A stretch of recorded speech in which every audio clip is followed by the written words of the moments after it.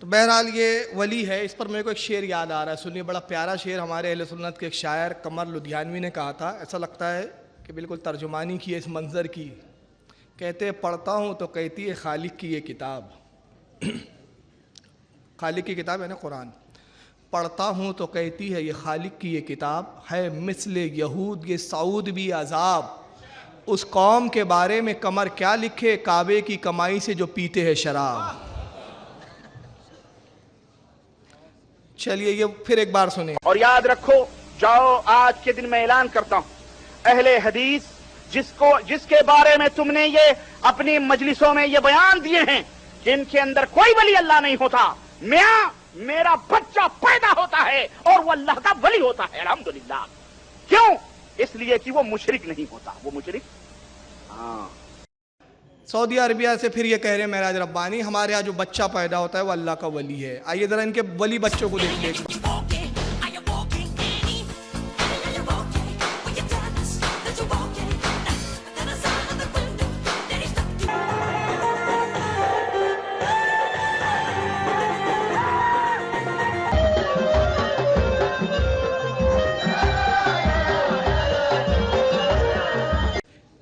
इंतहाई माजरत के साथ, क्योंकि उलमा बैठे हैं, बाखुदा बेहूदगी नहीं दिखाना मकसद है मेरा, चेहरा दिखाना है। क्यों? महराज रब्बानी और तौसीफ रहमान ने, अगर जो नेट से लोग जुड़े हुए उनको पता है, ये हमारे नौजवानों की तकलीफ थी, ये तकलीफ दूर करने के लिए आज का प्रोग्राम रखा गया है। मैंने कहा बहुत जवाब दे दिया, अब सवाल करने की भी सलाहियतें पैदा करो अपने अंदर। इंशाल्लाह इस प्रोग्राम के बाद हमारे नौजवान ये क्लिपें सुनाएंगे और दिखाएंगे, पहले इसका जवाब लाओ। तो हमारी बहुत सारी दरगाहों पे वो जो औरतें होती है ना, जिनको शय वगैरह सवार हो जाती है, मज़ारों पे जाती है, कुछ दरगाहों पे झूमती है, तो वो जो औरतें जाती है, हालांकि जाना जायज़ नहीं है उनका, अब बहरहाल परेशानी में जाती है, वो वीडियो बना बना के महराज रब्बानी और तौसीफ़ुर रहमान दिखाते हैं कि ये बरेलवियत है, ये सुन्नियत है। मैं कहता हूँ जहाँ तुम रहते हो सऊदीया में, वहीं ज़रा झाँक के देख लो। मैं इंतहाई माजरत के साथ ये दिखा रहा हूँ, दिखाना मकसद ये है कि आप ये देखकर अंदाज़ा लगा ले कि ये खुद कितने नाबिकार हैं। चलिए आगे बढ़िए।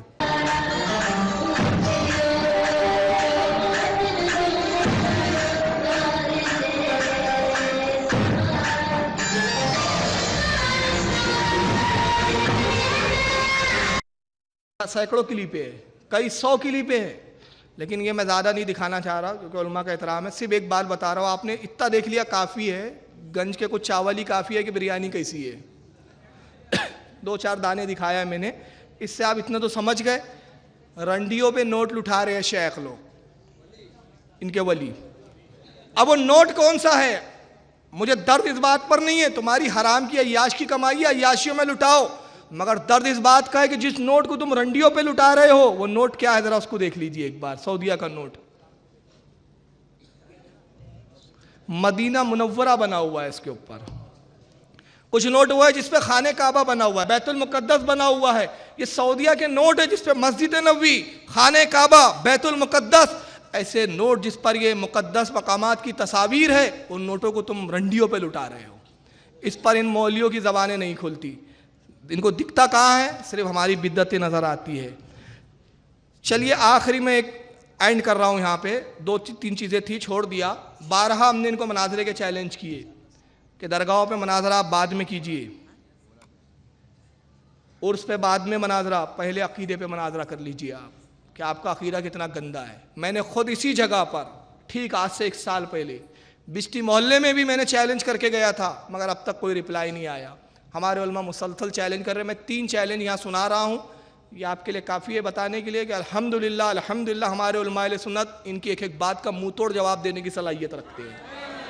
सिर्फ 3 क्लिपें मैं दिखा रहा हूँ, वरना ऐसी बहुत क्लिपें मेरे पास, वक्त इजाज़त नहीं दे रहा है। हमारे उलमा ने कैसे कैसे अंदाज में चैलेंज किए, देखिए। मैं अपना पहला एक चैलेंज दोहरा रहा हूँ जो मैंने इसी सरजमीन रे रोड पर किया था, सुन लीजिए उसको। और अगर ये गैर मुकल्लिदीन तक मेरी आवाज़ जा रही है तो मैं इस बात पर उनको मुनाजरे का चैलेंज कर रहा हूं, मुनाजरे के साथ। अगर हिम्मत हो तो इस बात पे वो मुनाजरा कर ले, जब चाहे मैं आ जाऊंगा इंशाल्लाह।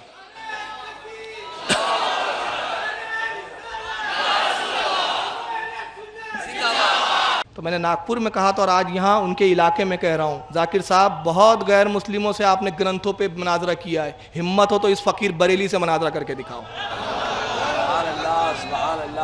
किताबों की रोशनी में बात करो। चलिए ये तो मेरी हैसियत थी, मैंने मनाजरे की बात की, मैंने अपनी हैसियत से बात किया, लेकिन मेरे उलमा अहले सुन्नत, मेरे बुजुर्ग बहुत ज़्यादा बासलाहियत थे। चुनांचे पाकिस्तान से मौलाना कोकब नूरानी साहब ने, जिनकी नेट पर बरसों से वीडियो है, आज तक किसी गैर मुकल्लिद की जरूरत नहीं है कि इसका जवाब दे। मौलाना कोकब नूरानी साहब दामद बरकातुहुमुल आलिया क्या चैलेंज करते हैं इनको, वो सुन लीजिए इनसे। हमारे अकीदों का सबूत चाहिए, कुरान हदीस में मौजूद, मगर वो तुम हो जिन्होंने असलाफ के तरीके को छोड़ा। सहाबा के खिलाफ गालियां तुम्हारी किताबों में हैं, नबी के खिलाफ बुराइयां तुम्हारी किताबों में हैं, अल्लाह की बुराइयां तुम्हारी किताबों में हैं। ये हमारे पास नहीं है। हम अल्लाह ताला को वहदहू ला शरीक मानते हैं, उसके सिवा कोई इबादत के लायक नहीं। तमाम नबियों की नबूवत को मानते हैं जो अल्लाह के नबी हैं, और सुनो, उनमें सबसे अफजल अपने नबी को मानते हैं, उनको बेमिसल बेमिसाल। हम सहाबा को मानते हैं, अहले बैत को मानते हैं, ताबईन, तबा ताबईन, औलिया, सुलहा, आइम्मा, सबको मानते हैं। लेकिन तुम्हारी तरह नहीं है कि सिर्फ अंग्रेज को माने बाकी किसी को ना माने, ये हमारा तरीका नहीं। मैंने बुखारी की चंद हदीसें सुनाकर अकायद सुनाए हैं, अभी मेरी तकरीर मुकम्मल नहीं हुई। अगर इतनी बात पर भी इस्लाह नहीं हुई, आओ हवालों के साथ बात करो। नहीं, हवालों को रखो एक तरफ, यहाँ 2 कढ़ाइयां ला के रखो, आग जलाओ, उनमें तेल डालो। जब तेल खौल जाए, एक में मैं कूदता हूँ, सच्चे हो तो आओ कूदो दूसरी में।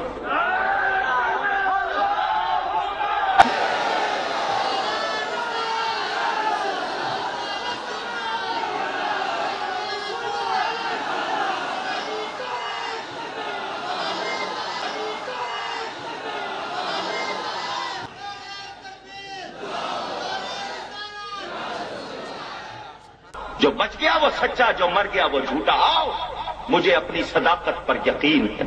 मेरा अकीदा सच्चा, मेरा नबी सच्चा, मेरा इमाम आजम सच्चा, मेरा गौसे आजम सच्चा।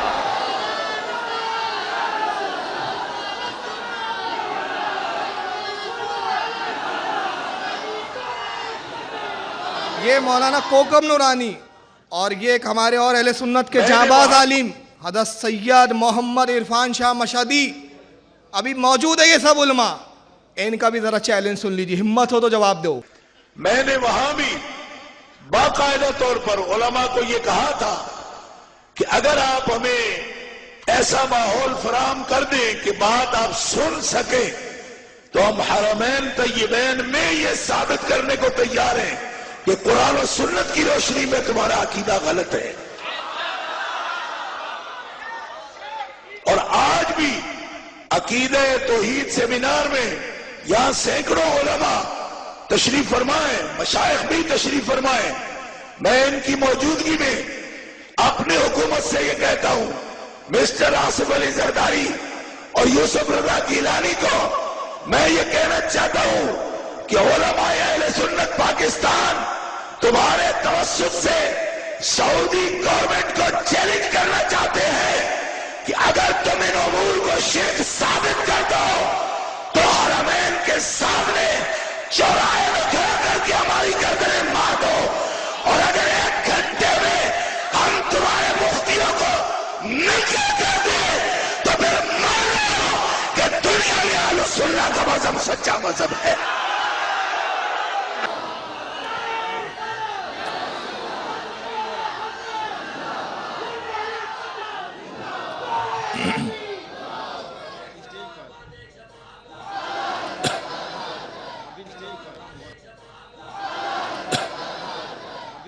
ये हज़रत इरफान सैयद इरफान मशहदी थे, हुसैनी खून था और गरज कर बोला जैसे यजीद के सामने करबला में बोला गया था कि अगर हमारा अकीदा गलत है तो सऊदी हुकूमत के बड़े बड़े मुफ्तियों के साथ बिठाओ, चंद मिनटों में। मौलाना मशहदी फरमा रहे हैं कि अगर चंद मिनटों में तुम्हें नंगा ना कर दूं तो फिर अब हमारी गर्दन काट के चौराहे पे फेंक देना।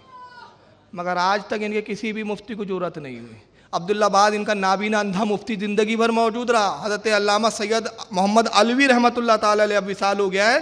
सऊदिया के अहले सुन्नत के बहुत बड़े आलिम थे, जिम्मेदार आलिम। पूरी जिंदगी सऊदिया में मदीना मुनव्वरा में रहकर इनके अंधे अब्दुल्ला बिज़बाज़ को ललकारते रहे, मुनाज़रों के चैलेंज करते रहे, मगर कभी इन्होंने जुर्रत नहीं की उनके साथ बैठने की। ये लोगों को ये बहकाने आते हैं, मैं बारहा कहता हूँ, ये उससे बात करने आते हैं जो कुरान और हदीस जो नहीं जानते बेचारे, ये कारोबार करने वालों के पास आते हैं ये। तो बहरहाल बहुत सारी चीज़ें हैं, वक्त मेरे पास इतना नहीं है। इंशाल्लाह इन्हीं टॉपिक और उन्वान पे आगे भी बयानात मौका मिला तो हम लेंगे इंशाल्लाह। वक्त ख़त्म हो गया। आखिरी में अपने प्रोग्राम का मैं अख्तिताम यहाँ कर रहा हूँ। चंद नसीहतें। हमारी सबसे बड़ी कमज़ोरी नमाज से गफलत, सबसे बड़ी कमज़ोरी। इसका फ़ायदा उठाते हैं वो लोग। अगर आप बखुदा नमाज पढ़ने के आदी बन जाएँ और मसाजिद अपनी भर दें, जब हमारी मस्जिदें भरी होंगी तो फिर इनको न कब्जा करने का मौका मिलेगा न फिर हमारी कोई खामी बताने का मौका मिलेगा। और दूसरा, ये वक्त नहीं है ज़्यादा, वरना मैं इस पर बोलता कि मिलादुन नबी आज मतलब चांद रात है या पहली रात है, शायद चांद दिख गया है, आज पहली शब है। मैं आप सबको जश्न मिलादुन नबी की मुबारकबाद पेश करता हूँ जी। हाँ, तो मैं नसीहत ये करना चाहता हूँ, एक बड़ा कसीर मजमा है कि जुलूस जो हमारे यहाँ निकलता है खुशी के लिए, खुशी के इज़हार के लिए, उसका तकद्दुस भी पेश नज़र रहना चाहिए। तो उसमें आप एहतियात से जाएँ, डीजे वगैरह से परहेज़ करें खुदारा। ये वो सब चीज़ें हैं जो गैरों को बोलने का मौका फ़राहम करती है। हमारे उलमा बस यही खामोश होना पड़ता है हमें। अल्हम्दुलिल्लाह हमारी किताबें, हमारे अक़ीदे इतने साफ़ सुथरे और इतने मुस्तहकम हैं कि उसकी एक नींव को भी कोई हिला नहीं सकता। लेकिन ये अक़ीदों पे बात नहीं करते, हमारी खुराफातों पर ही बात करते हैं और फिर वहाँ पर हमें शर्मिंदगी उठानी पड़ती है। इसलिए खुदारा आप अपने एतराफ़ के माहौल को भी सुधारिए, बुराइयों को दूर कीजिए। जुलूस में आप जाएँ, सलीके से जाएँ, सलीके से नारे लगाएं, डीजे वगैरह से परहेज़ करें, नाचने और थिरकने से परहेज़ करें, एक दूसरे पे पानी फेंकने से परहेज़ करें। ये तमाम चीज़ों से अगर आप परहेज़ करें तो इंशाअल्लाह हमारा जुलूस सुन्नत नबवी के मुताबिक एक बेहतरीन अंदाज में निकलेगा। तो तो इंशाल्लाह ये हमारे लोगों के लिए मशअल राह बनेगा।